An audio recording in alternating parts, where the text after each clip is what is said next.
In our previous video, we were able to get ourselves from the Bronze Age and into the Iron Age by smelting raw iron ore we had collected in a bloomery and producing a bloom containing metal iron. This puts us at the transitional point in history when iron began to emerge and become the dominant metal, supplanting the previous main metal of choice, bronze. One of the main drivers of change was warfare and the ability to manufacture weapons from a more plentiful ore source. In today's video, we're exploring what that early transitional period might have been like when bronze and iron technologies would inevitably face off against each other in the battlefield. We'll be exploring the unique and different manufacturing methods required for both bronze and iron, and then put them to the test against each other. Will one hold a significant advantage over the other? Let's find out. My original goal was to try and make something out of the iron bloom at the end of the video, however actually working with the iron bloom proved to be difficult.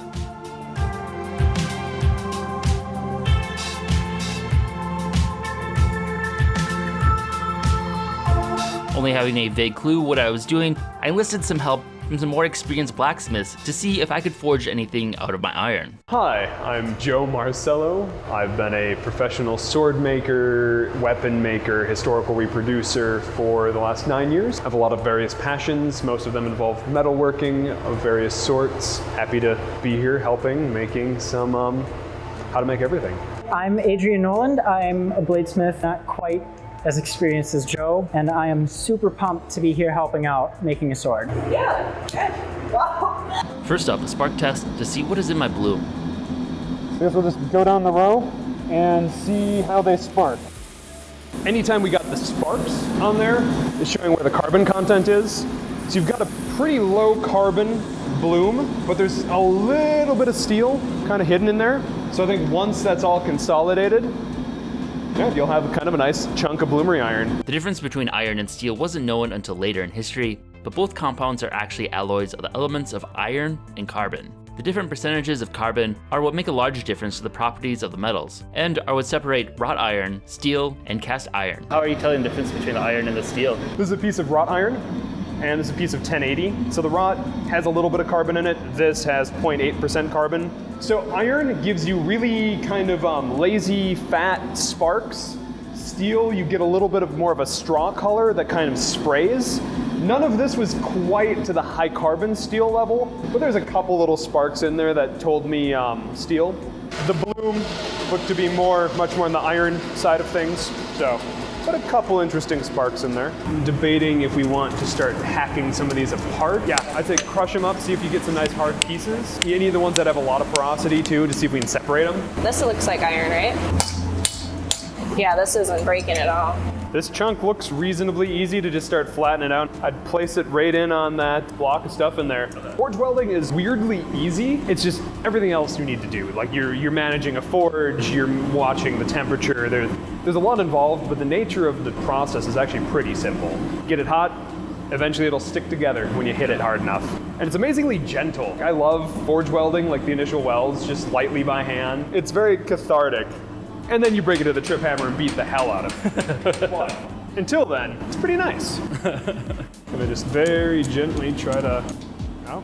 Is that supposed to happen? When it crumbles into a mass, it's definitely not the easiest to work with. We'll start with that piece. Yeah, so that's bad, that's good. But out of that chunk, we basically got that usable. So, we're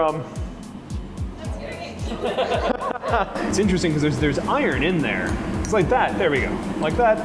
So it was a successful smelt that's too small to actually be able to really get anything out of. So I mean, like right here, it's a nice little chunk. You have iron, like it's there, it's in a very, very porous stage. Definitely chunks all around that are gonna be usable. Yeah. Getting all of the other stuff removed from it. This one contained a little more. So far, this is what we're getting of usable material. In a perfect world, you get a much larger consolidated chunk of iron in your bloom. And so then, instead of having to break it apart like this, you can kind of actually just work it down into a single piece. With this, there's so much around it. It definitely worked, it just not efficiently. The other thing I have as a recommendation is you could look up Aristotle furnaces. They're little, like that might be a good option for like redoing this down into a usable bloom to then kind of approach this later. While successful in producing iron, it'll take some extra work in the near future to make it usable. Still wanting to explore the differences in these two historic metals, we substituted my bloom with a comparable piece of iron. But first, let's cast one last Bronze Age sword with the help of Greg, the sword casting guy. For the sword we'll be making, I made a pattern of the Now 2, one of the most important and longest lasting sword designs. Its design lasted for 7 centuries, spanning from the Bronze Age and well into the Iron Age. I'm back with Greg, the sword casting guy, and previously we cast a few different swords, including this one out of pennies. We did get a lot of comments that that is a knife and not a sword, but ancient bronze sword experts get to decide like what's a knife and what's a sword, and they've decided if it is longer than a cubit, it's considered a true sword. If it's shorter than a cubit, it's still considered a dagger. What in the world is a cubit? A cubit is the length of your forearm. That's considered a sword, kind of just barely, right? Yeah. A lot of the swords were that size because swords were a secondary weapon in the Bronze Age. They were kind of a side piece, second to the spear that they were using. The one we're going to be casting today is really on the big side. That would be really pushing the limits of the technology, because you imagine hot bronze being poured into this is cooling off the whole time, and it has to get all the way to the point before it solidifies, and that wouldn't be a certainty with something as long as this. So you'd really have to like master your technique to be able to pull it off. So most Bronze Age swords would be smaller than this, but I'm excited to see if we can do it. So I had to actually make this just for this. Yeah. And you even had to enlarge your box. That's right, kind of Frankenstein it. I'm excited. Get it to actually fit. This one is quite a big one. This one is bigger than most swords of this type would have been.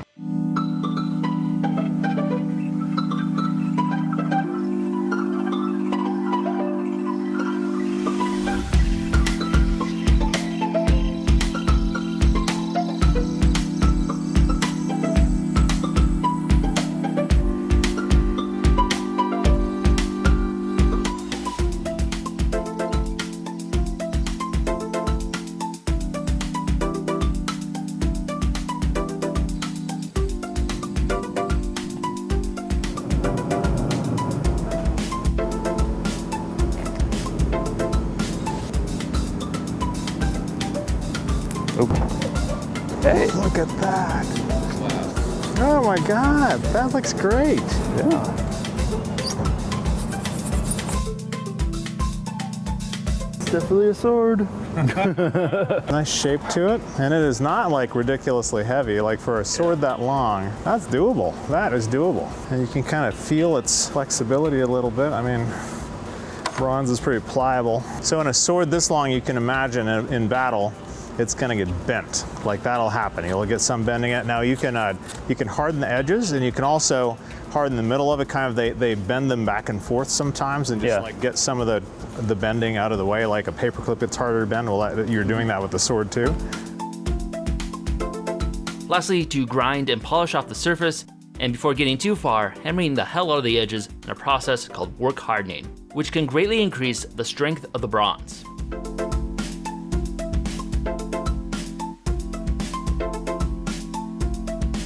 So what's happening there is you're causing little defects in the crystal structure. And so those defects amount to being harder, because you're kind of limiting some of the ways that it can bend. As we move firmly from the Bronze Age to the Iron Age, this will likely be the last video featuring the help of Greg. If you want to learn more yourself about how to do this historical method of Bronze Age sword casting, be sure to check out his classes. He travels around the country teaching how to cast swords, and he can likely make a trip out to you. Check out his website for more information.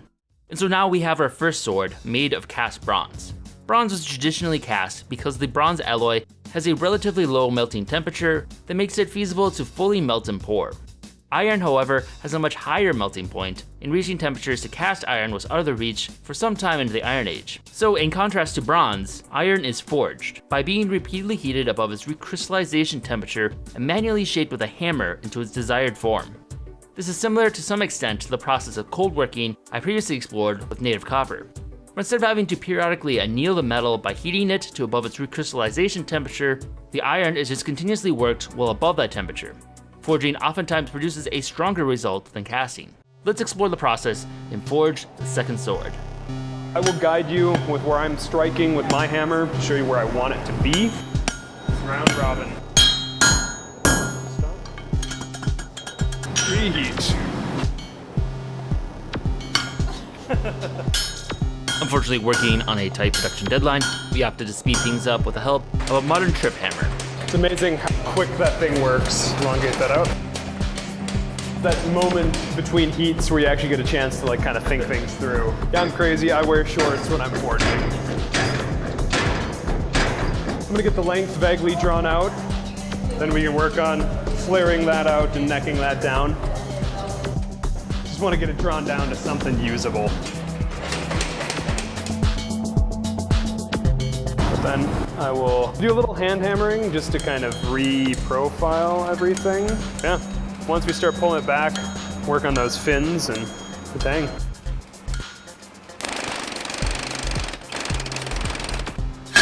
There's certain like refining things you just cannot do with a trip hammer. I need to draw about another inch out, then we can start making all the fun shapes happen. It's amazing how much work goes into a sword. Definitely getting closer. Yeah, we can do a little bit of hand forging now. I think drawing the tip out will be good because then we can get the full length the rest of the way.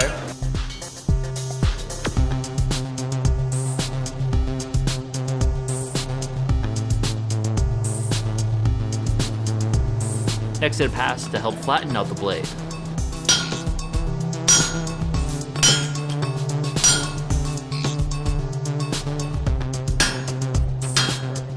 This section we've hit with the flatter, it's taking this undulation out.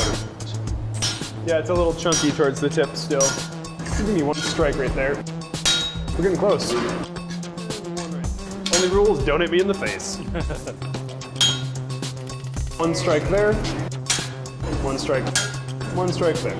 Perfect. We're getting a lot of that weird washboard pattern out. Let's turn it into a sword. It's the beauty of steel is you can kind of just move it around. So I'm excited to get more into steel. Bronze, you cast it, like it either worked or it didn't, and there's not a whole lot you can do about it. Whereas steel definitely has a little bit more tweaking that you can do in the process for sure. Steel's very fun. I enjoy playing with it a lot. What do you think? Start drawing the fins out? At least draw them a little bit and then draw the rest of the tang out. That fin section is not easy to forge. Definitely easier shape to cast than to forge. That's getting there. So we got that shape started for sure.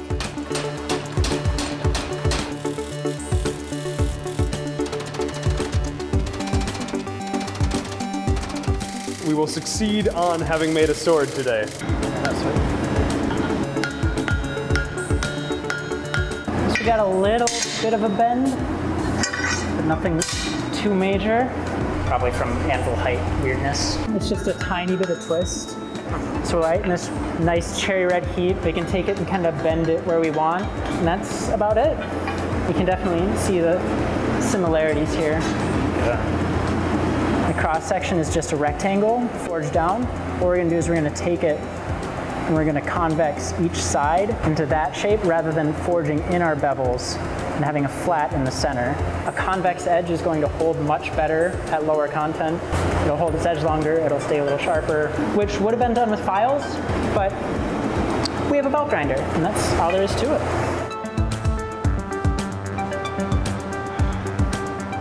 It's close to straight.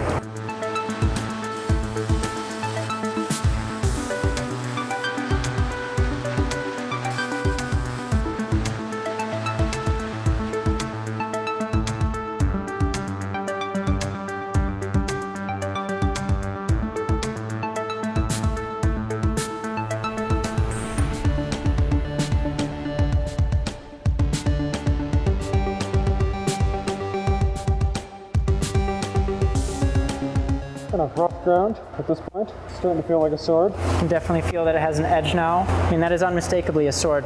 It weighs just a little bit less than the bronze one, I think, which is pretty typical for the period of iron swords. You can see that cross section now, it's like a double teardrop, and both sides are sharp, so it's just an arc. For something we kind of just whipped out. Yeah, for one day, that's more than I've ever done in a day. Now there are two swords. Lastly, just need to half the two blades. We can try them out.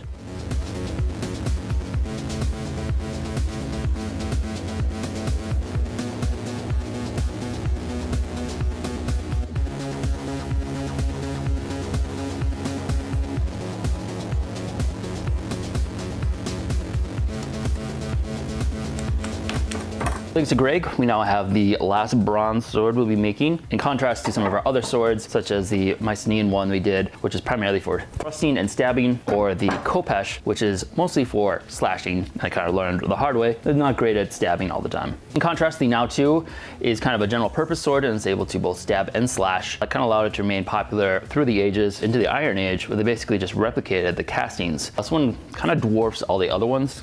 Comes at about 23 inches, closer to 23 and a half. And thanks to Joe and Audrey, I have the iron one that was forged. Comes in slightly shorter, about 23 inches. Weight-wise, once I polished down the bronze one, it was actually pretty close. It's only like 3 or 4 ounces more than the iron one, which is a little bit shorter and a little bit thinner. I had a little trouble forging out the little wings on the handle. Easy to cast that shape, a little bit harder to actually forge it. The bronze one I was able to edge harden, which kind of give it a little bit of a wobbly look after polishing out all the hammer marks. And the iron is basically just as it is. Later on, other techniques of hardening it through quenching and other methods were discovered that eventually made iron superior to bronze, but at this first stage, it was probably pretty comparable. So we're gonna put that to the test and see how true it is, and see how well they fare against cutting and chopping a variety of different objects, and then against each other, and see what happens when they strike. Gather round, children. I will tell you a story of the Great War.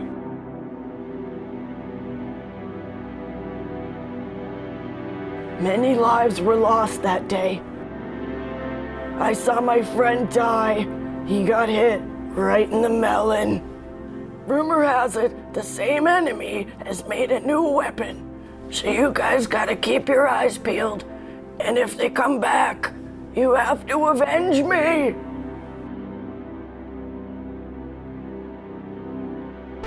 Yoink! We've got some volunteers here to try out our Now 2s on. So we now have 2 Now 2s. Oh. 2 fruits, 2 swords. See if there's any noticeable difference, and then move on to some harder stuff. See how they compare. Boom. After snack time. He's watching you, bro. You're next.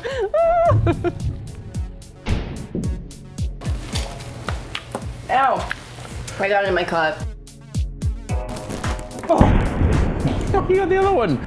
Sorry, bud. It wasn't your turn.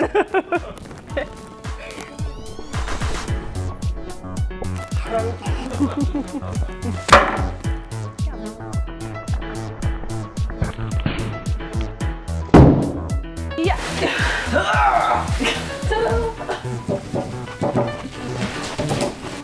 All right, so the real test, the coconut.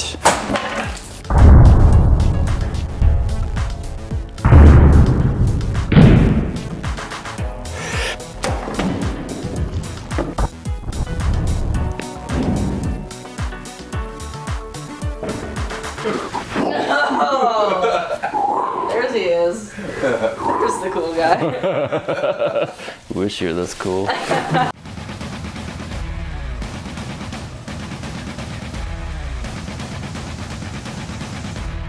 Cool. Got a stick. See how well I can chop it. Probably do some damage. Right in the middle here. Boom. Pretty sizable cut. It looks like a slight dulling where it hit. But overall, not too much damage. Maybe I should wail on it a couple times. Probably a little bit dull, slightly, but overall, actually pretty impressed. Didn't bend, still pretty sharp. Pretty good. Got, I don't know, maybe a 1/4 inch. The first hit went the deepest. Pretty good. Let's see what steel does.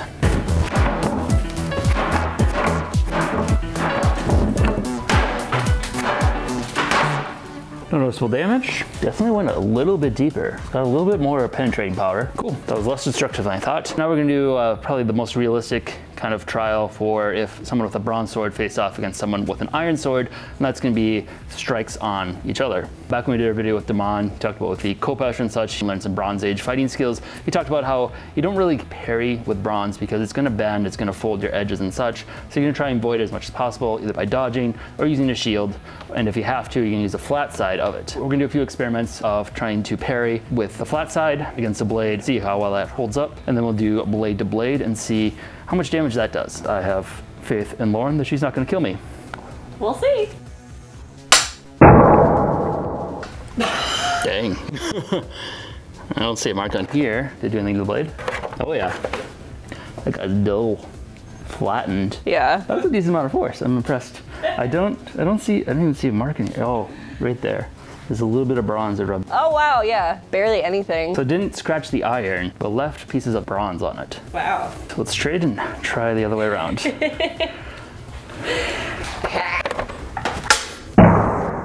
Ooh. Wow. That is a gash. Oh, okay. Yep. Anything on that? There's a little bit of bronze on the tip. Did it lose any of the edge? Doesn't look like it. It looks pretty sharp. Wow. That is a lot better than I thought it would. Wow. Yeah. We put a nick in there. I don't even want to look at yours. Wow. Oh. Very bent. Big gash. Ooh. You're really wailing on somebody. You could just snap their sword. Wow. Yeah, it didn't put a dent in this at all. Really? Yeah. Wow. It really didn't. That's just 2 hits. Yep, this one's just fine. When it blocked with the flat side, it did put a little bit more of a bend into it. Not nearly as much as this one. Yeah, it's hardly noticeable. That one looks like it's wiggling. Wow. All right, so the end result was not quite as expected. Everything I read said that these guys should have been pretty comparable. They had a similar penetration and sharpness. Everything we were able to cut through, they did pretty similar with. So it was really when they went up against each other that the main differences came out. This guy is pretty beat up. Some pretty major nicks and bends. And if you were up against an iron sword and they were just wailing on you, you're trying to protect yourself, it would not have been hard for them to just break all the way through your sword and then you're toast. If someone with Bronze Age technology went up against someone with iron technology, it does seem that the iron had a very definitive advantage and could potentially make quick work of anybody with bronze. So welcome to the Iron Age, and thanks for watching. Thank you to all of our supporters on Patreon. Be sure to check out our live stream at 1 p.m. this Saturday, and be sure to bring a snack. Thanks for watching. If you enjoyed this video, be sure to subscribe and check out other content we have covering a wide variety of topics. Also, if you've enjoyed these series, consider supporting us on Patreon. We are largely a fan-funded channel and depend on the support of our viewers in order to keep our series going. Thanks for watching.